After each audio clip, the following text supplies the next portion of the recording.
আসসালামু আলাইকুম এভরিওয়ান। আজকে আমরা রান্না করলাম ইলিশ মাছ ভাজি, ইলিশ মাছের ঝুড়ি, পাট শাক ভাজি। এবার আমরা শুরু করব পাট শাক কীভাবে ভাজি করে। প্রথমে আমরা সব কিছু পরে রেখে দিয়েছিলাম। এবার পরিমাণ মতো তেল, পরিমাণ মতো পেঁয়াজ কুচি, রসুন কুচি এগুলো দিয়ে নেব। আমাদের সব কিছু দেওয়া হয়ে গেছে। এবার আমরা এটাকে ভালো করে নাড়াচাড়া দিয়ে লাল করে নেব। ভালো করে বেজে নিয়ে যাতে পুড়ে না যায় ঘন ঘন নাড়া দিতে হবে। ঘন ঘন নাড়া দিয়া তারপরে আমাদের এটা লাল হয়ে আসবে।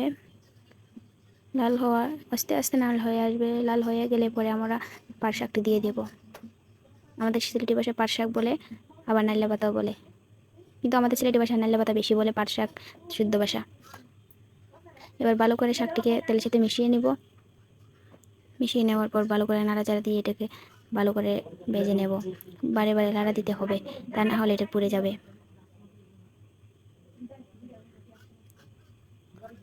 ভালো করে নেড়ে চেড়ে নিলাম। এবার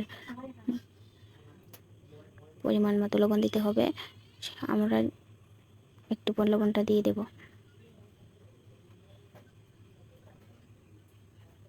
যে লবণটা দিয়ে দিলাম, লবণটা দিয়ে ভালো করে নাড়াচাড়া দিতে হবে, তা না হলে নিচে দিয়ে পুড়ে যায়।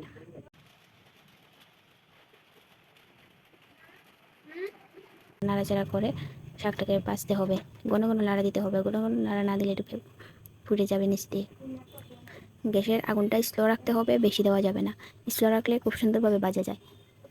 সব শাকের মাঝে ভিটামিন রয়েছে, তাই শাক খাওয়া ভালো। আর যাদের মনে করেন প্রবাসী ভাইয়েরা, আপনাদেরকে বলছি, আপনাদের যারা নতুন প্রবাসী গেছেন তারা রান্না করে খাইতে খুব কষ্ট হয়। আমাদের এই ভিডিওটা দেখবেন, এই ভিডিওটা দেখে আপনারা রান্না করবেন। আর যারা যারা নতুন আপুদেরকে বলছি, যারা এখনো রান্না করতে পারেন নাই, আমাদের এই রেসিপিটা দেখে রান্না কাজ সেরে নিতে পারবেন, সমস্যা নাই। আমাদের পেজটি ফলো রাখবেন আর নিয়মিত ভিডিও পাবেন। এই যে আস্তে আস্তে আমাদের শাকটা হয়ে এসেছে, হয়ে গেছে আমাদের শাকটি। কত সুন্দর কালার হয়েছে। সরা দিয়ে না গুলে শাকের কালারটা বেশ ভালো হয়। এই যে আমাদের শাকের কালারটা অনেক সুন্দর এসেছে। ভালো থাকবেন সবাই, সুস্থ থাকবেন। আল্লাহ হাফেজ।